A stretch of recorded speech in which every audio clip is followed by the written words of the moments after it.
Bonjour à toutes et à tous, bienvenue dans cette vidéo concernant la dernière partie de ce chapitre, qui va consister à vous expliquer en fait comment on calcule une distance à la surface de la Terre, entre deux points situés à sa surface. Vous allez voir que c'est encore de la géométrie, mais bon, ça devrait plutôt bien se passer. Alors tout d'abord, pour rappel rapide, même si une vidéo était déjà sortie dessus, vous avez un certain nombre d'axes à connaître sur cette planète, l'équateur évidemment, qui coupe la Terre dans le sens horizontal, avec les méridiens, qui du coup sont des lignes imaginaires qui relient les deux pôles. On a fixé le méridien de Greenwich comme étant le méridien de référence, donc celui de 0 degré, et ensuite on tourne comme ça, et donc l'angle qui sépare le méridien de Greenwich au méridien sur lequel se trouve le lieu que vous étudiez, on appelle ça la longitude. Et enfin, on a aussi découpé la Terre selon des axes qui sont parallèles à l'équateur. On les appelle les parallèles. Ah oui, ils sont parallèles à l'équateur. Et donc, le, euh, le parallèle qui correspond à l'équateur, donc c'est le 0 degré. Et ensuite, l'angle qu'il y a entre le parallèle, entre l'équateur et le parallèle que vous, du lieu que vous étudiez, c'est ce qu'on appelle la latitude. Donc du coup, si vous regroupez longitude et latitude, vous aurez donc un point bien précis à la surface de la Terre. Alors, maintenant il faut savoir, qu'on vous l'a peut-être déjà dit, qu'on a un souci avec nos cartes. Il a fallu un moyen de représenter la Terre sur ce qu'on appelle un planisphère, une carte plane. Et ça n'est pas sans poser des questions sur comment on fait pour représenter une sphère, la surface d'une sphère, sur un planisphère. Le but donc est de projeter les différents points de la Terre sur le cylindre là, qui est dessiné autour de la Terre. Ensuite, vous découpez ce cylindre à un endroit et vous le mettez à plat et vous obtenez donc la projection de Mercator.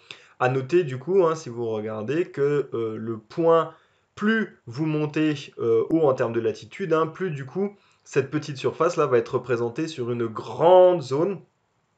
Résultat, si l'équateur en fait est très fidèle, c'est-à-dire que l'équateur sur la Terre correspond bel et bien effectivement à l'équateur sur le planisphère, eh bien plus vous montez en latitude, côté nord ou côté sud, et plus les distances réelles sont déformées.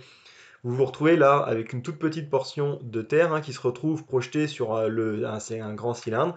Donc ici, en fait, au niveau des latitudes, des hautes latitudes, eh bien les distances sont très exagérées. Et donc, quand il s'agit de décider de quelle est la distance, le trajet le plus court pour aller d'un point à un autre, eh bien, ça dépend sur quoi on parle. C'est-à-dire que si on parle sur un planisphère entre le point A et le point B, là, effectivement, ce sera une ligne droite, mais en fait, c'est plus compliqué lorsqu'il s'agit de la surface de la Terre. Ces deux termes, on leur a donné un nom, c'est l'orthodromie et la loxodromie. Alors, la loxodromie, c'est la distance la plus courte séparant deux points placés sur un planisphère. Et l'orthodromie, c'est donc la distance la plus courte entre deux points situés à la surface de la Terre cette fois-ci. Alors pour que ça soit plus simple pour vous, je vais vous montrer un exemple. Vous avez ici deux points, A situé au Japon, D situé en France. Le trajet le plus court par rapport au planisphère pour aller d'un point à l'autre, vous voyez, c'est la ligne droite qui est représentée sur le globe à côté. Voilà en gros à quoi ressemble ce fameux trajet. Donc ça, c'est le trajet le plus court par rapport au planisphère. Mais par rapport à la Terre, quand on regarde la Terre, là, quel est le trajet le plus court pour aller du Japon à la Terre? Eh bien en fait, quand on regarde, il s'agit de passer plutôt vers les pôles. Alors sur le planisphère, vous avez cette apparence, on a l'impression que c'est pas du tout le trajet le plus court, alors qu'en réalité, sur la Terre, si. On parle en fait, pour ce trajet le plus court, de grands cercles. C'est-à-dire que le trajet le plus court entre deux points sur Terre, c'est un cercle qui passe par ces deux points et dont le centre correspond, quand on regarde bien, au centre de la Terre. Ce qui n'est pas le cas pour l'autre. Regardez, le point le plus court pour le planisphère, on voit bien que ce cercle ne passe absolument pas par le centre de la Terre. Donc ça n'est pas le trajet le plus court sur Terre. Hop, c'est beaucoup plus flagrant là sous cet angle-là, qu'effectivement, entre le point A et le point D, le cercle qui permet de faire le trajet le plus court, passe effectivement, est un cercle dont le centre est le centre de la Terre. Voilà. Donc ça, à savoir, pour le coup, on vous demande voilà, pas forcément de le démontrer, mais c'est à savoir. Et du coup, c'est d'autant plus intéressant derrière, je vous l'affiche, je vous montrerai peut-être un jour qu'on se verra en classe, de voir les trajets des avions. Quand vous regardez le trajet des avions sur un planisphère, puisque c'est ça sur ça qu'on nous les représente, vous vous trouverez effectivement là quand vous avez besoin d'aller à Montréal et que vous partez de Paris, hop, effectivement, oh, je dis Montréal, hein, mais vous avez besoin d'aller au Canada, effectivement, vous allez vous retrouver avec cette forme. Et on se dit, mais pourquoi l'avion fait un détour? Enfin, on ne comprend pas.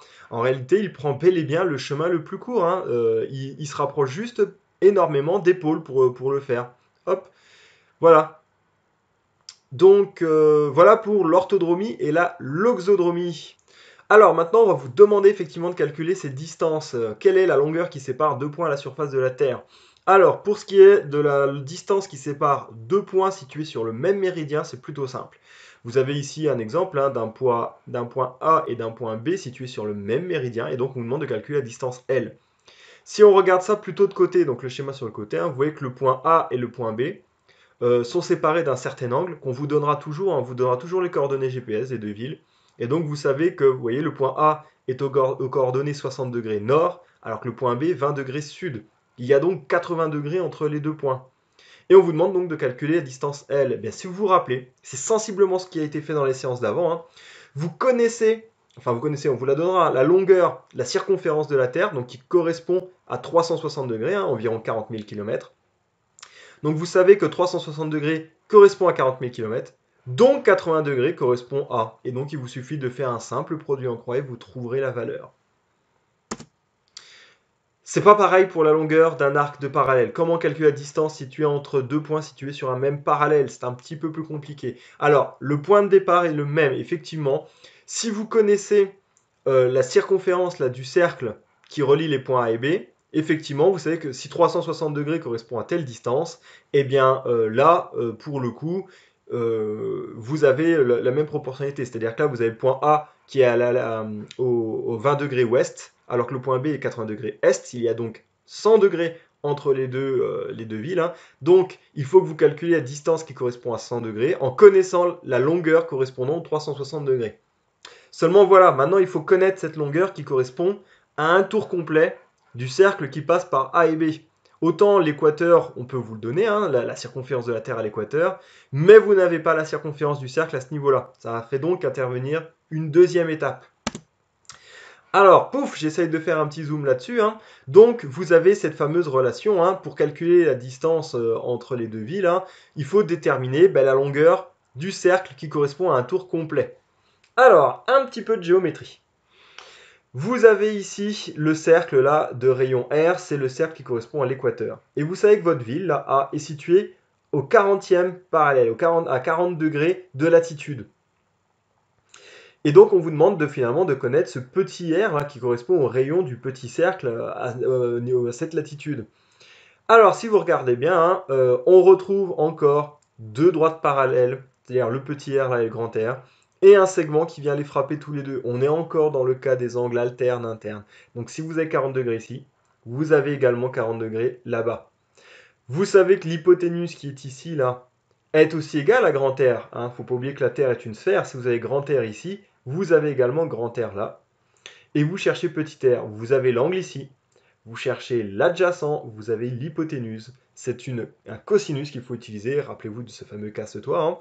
Eh bien, cosinus de 40 degrés, là, va être égal à petit r sur grand R. Et donc, petit r sera égal à grand R fois cosinus de 40 degrés. Donc, le calcul pourra être faisable.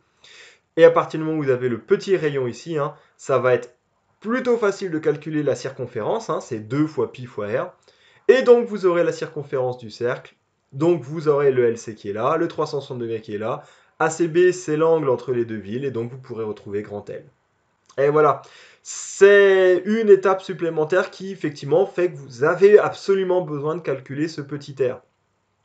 Vous avez moyen de gagner un petit peu une étape, mais franchement, ça sert trop à rien. Peut-être que les plus mathématiciens vont la repérer, je vous l'expliquerai en classe, hein. Mais voilà, grosso modo, comment réussir à calculer la distance entre ces deux villes. Voilà, je vous ai donné toutes les informations pour remplir le document. Pour rappel, vous devez faire absolument le grand 1 sur les axes que vous devez connaître sur la Terre, hein. La dernière partie où il faut que vous trouviez les coordonnées GPS des 3 monuments.